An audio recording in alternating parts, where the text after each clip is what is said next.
Hello, New York Giants fans, and welcome to a new edition of the Valentine's Views podcast here on YouTube. Please like, share, and subscribe to support the channel. All right, as we continue to get you guys ready for the 2024 NFL Draft, we're trying to bring you guys as much info, as much insight as we can on some of the players, hoping to hear their names called here at the end of April, and here to tell us about his journey to this point is Rutgers offensive lineman Hollin Pierce. Hollin, how are you? Thank you for hopping on.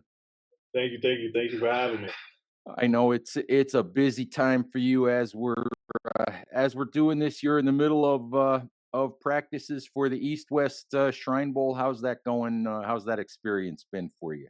It's a great experience. You're learning about the NFL, getting coached by the NFL. It's just truly an amazing feeling. Just absorbing all the information. It's a good time. Little bit of a whirlwind kind of a week. Oh yeah, a lot going on. A lot going on. A lot of interviews. A lot's going on. Yeah, a lot of new stuff being thrown at you this week. I would assume so, but in a good way. Oh yeah, yeah, for sure. So you've told the story a number of times about your journey to this point, um, but I've got you here, and I'm going to ask you to tell it again. um, just you have an interesting journey. You walked on at Rutgers, Yes. and you walked on and you asked Greg Schiano, for an opportunity to try out for the football team, and, Yeah. and just just you tell the story a little bit because I'm sure that not everyone watching is familiar with it. Yeah. I never played football growing up. I was a basketball player when I was younger. I played a lot of basketball, soccer, like that. My mom always had me in a sports dad and stuff like that.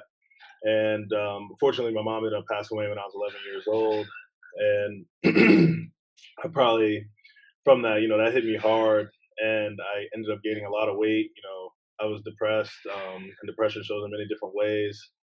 And but I'm luckily I have a loving family and stuff like that. My uncle, he was always by my side, Uncle Teddy from Brooklyn, New York, and he's always been there for me to shine that light over my head again. And fast forward my junior year, one day he just asked me, he's like, do you want to play football? And I was like, yeah, I'll play football. I'll try it out. And we called the Trenton Central coach, and so I arrived at Trenton. He got me my shoulder pads and all like that. And literally the next day, he put me in a 3-point stance, and I fell in love. I fell in love with the sport from there. But at that time, my junior year, I was 455 pounds. So I put on a lot of weight, a lot of weight. And that was definitely something that was like, hindering me with football, the weight.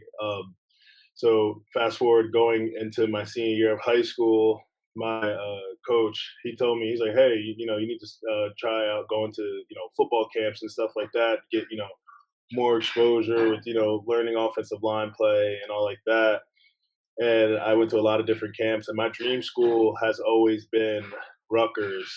My uncle Hollis, my mom's oldest brother, he actually played basketball at Rutgers. So when I started playing football, I was like, I have to play at Rutgers and stuff Hmm. like that. And Rutgers was always, when I went to their camp, they was always intrigued with my size and everything. But I was very raw at the sport, and I was 455 pounds. And the offensive line coach at the time, Coach Blazik, he told me about postgraduate, and so I learned that with postgraduate you don't lose any eligibility with postgraduate unlike JUCO like that. So I ended up finding Fork Union Military Academy, and that was a great experience. A lot of discipline there. Definitely prepares you for college. It helped me out a lot. And when I arrived at Fork Union, I was 455. When I left, I was 421. And I had about two Division II offers while leaving Fork Union, one Division III, and about 2 weeks later, I got my first Division I offer from Morgan State University, and I was very excited. I was very happy.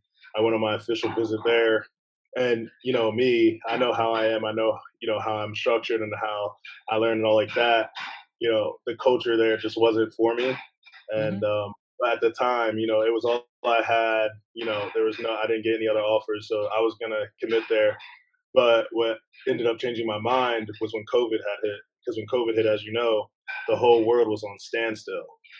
And my uncle and I and my trainer Joe DeMarco from Hamilton, they came up with they were like, hey, no one's doing anything. All these coaches are home, and they I knew I didn't have like the football films, to make these schools pull the trigger on me, but I knew I always had the physique and the size to I always had their interest with that. So the plan was, it's COVID, hey, let's, work out, send film of you working out and show these coaches how you can move your feet at 421 and just pretty much say like, hey, he's moving like this at 421. Imagine what he's going to be doing when he's 320. And it wasn't an easy choice to make either. I had a lot of you know family and a lot of backlash from making this decision. I heard a lot of different things, but my gut, I had a really strong gut feeling about this, and I just told my family, hey, I'm sorry, but this is what I'm gonna have to do. My heart's in it this way, and I'm gonna do this. I'm gonna stay grounded with this decision. And weeks on weeks went by, and I'm still just sending out film of me working out, and it wasn't right away when I got any attention. And then after weeks and weeks of doing this, one like Tuesday night, I got a phone call from the offensive line coach at the time, Coach Orrick, and he called me and said, "Hey, we don't have any scholarship money, but we have a walk on." And I said, "Coach, that's all I need. I just need a shot." I told him I'll get on scholarship. I'll work for that. And from that Tuesday night,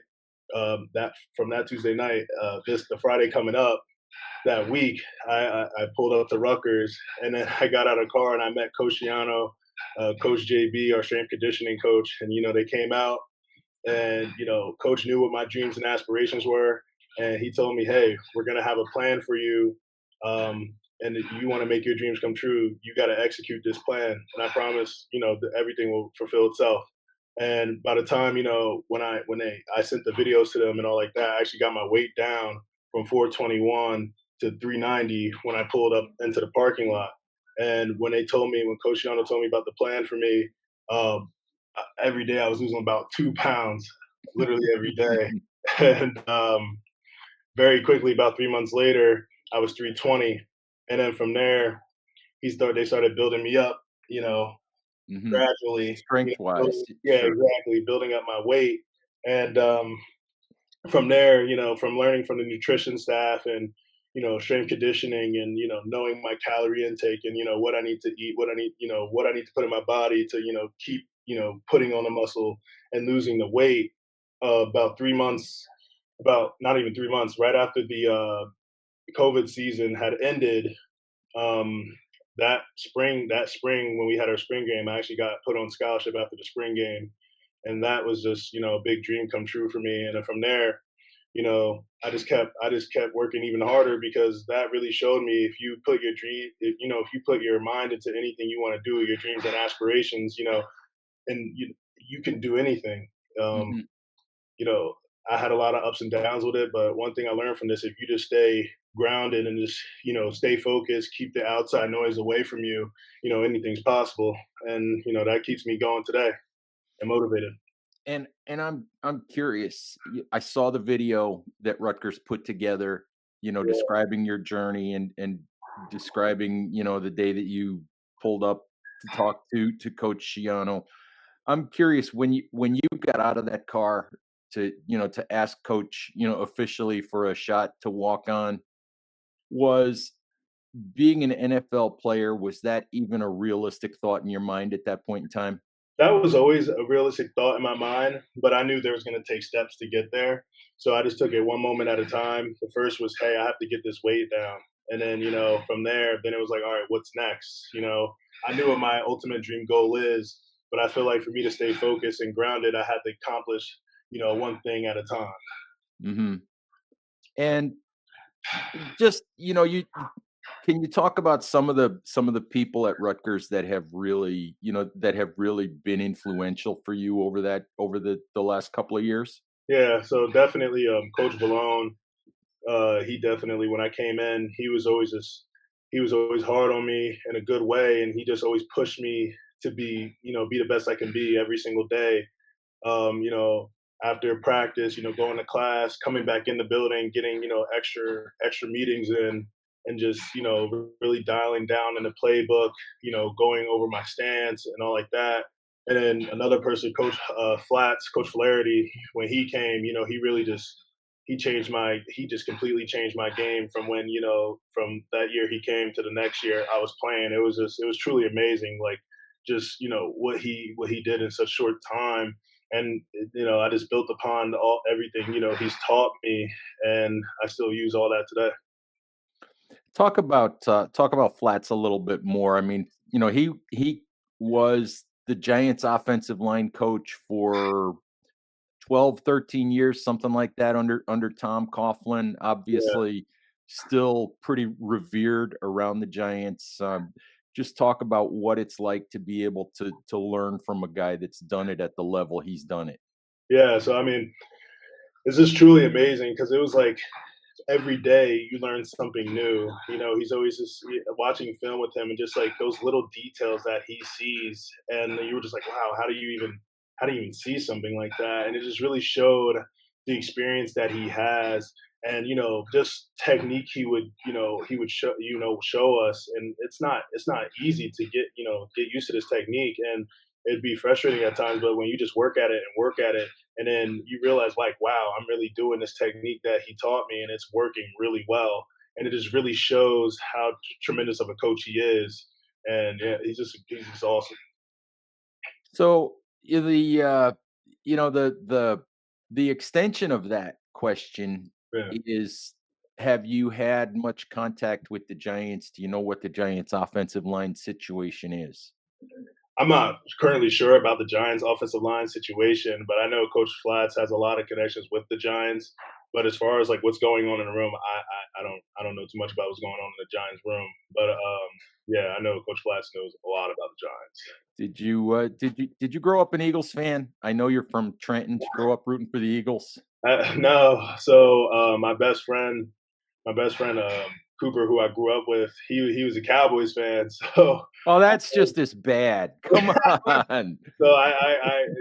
growing up, I would always just watch the Cowboys because that was his team, and at the time when I was younger, I wasn't even playing football or anything. So anytime NFL was on TV, I was watching the Cowboys. I was watching Tyron Smith, and especially when I started playing the game of football, that was like my favorite player to watch and stuff like that. Mhm. It's not a bad guy to model yourself after. Thank you. I saw some of the measurements that came out of the Shrine Bowl today, I think it was, and I mean you're like 90th percentile in all the height and weight and arm length and wingspan and all of that. It must be nice to have all of those gifts. I mean, definitely, I'm blessed that my parents were able to, bless me with these gifts. Um, and yeah, I'm truly grateful. So speaking of gifts and all of that, I saw I saw a clip of you kind of showing off at the game the other day or at practice the other day, catching punts. What what was that all about? At the end of practice, they just called me out. I just heard Pierce, my name, and they said, "Hey, you have to catch this punt," and I was just like, "Huh?" They're like, "Yeah, You ever get on the do 20-yard line," and I was like, "All right." you ever do that before? No. No. Well, you look pretty good doing it. Thank you, thank you. So, what have you heard? I mean, do NFL teams, with NFL teams, you think look at you as as a tackle prospect, as a guy that that could maybe play both sides or either side? Yes, I mean, I played left and right tackle. I showed I could play right. I showed I could play left, and I feel like a lot of teams are very intrigued by that. And I feel like me being at the East West Shrine, I'm able to showcase my talent, able to showcase that I can move my feet and I can play against fast defenders. And have you heard anything? I know the combine invites haven't come out yet. Do you know anything about whether you'll be getting an invite to Indianapolis? I haven't heard anything yet. But hopefully you will. Yes, Hoping to sir. be Hopefully. makes the path a little bit easier in terms of showing teams what you can do. Oh yeah. Yeah. Um, I'm just curious, when you do get a chance to talk to teams, what do you tell them about yourself, and what do you tell them? I'm sure that they ask about the weight and how hard it is for you to maintain the weight. What do you tell them about that, and what do you tell them about, just what kind of person they're going to get if they bring you in? Yeah, as far as the weight, I always tell them, I've been taught the tools from my nutritional staff and strength staff, how to lose weight, how to put on weight the right way, and it's never a problem. If a team needs me to be at this weight or that weight, I don't. That's easy for me. I have the tools um, from Rutgers that I've learned to manage all that. And as far as what I tell teams, I tell them, I have my effort is relentless. I go very hard, and I feel like that's always just been a part of who I am on the field. Just going hard, even when things don't go right on a play. Sometimes you mess up your footwork, but make yourself right by just how hard you go and how hard you finish. Last thing I've got for you, Yeah, I have to ask. You mentioned your mom earlier. yeah. Um, just when you think about where you are now, how proud do you think your mom would be at this point?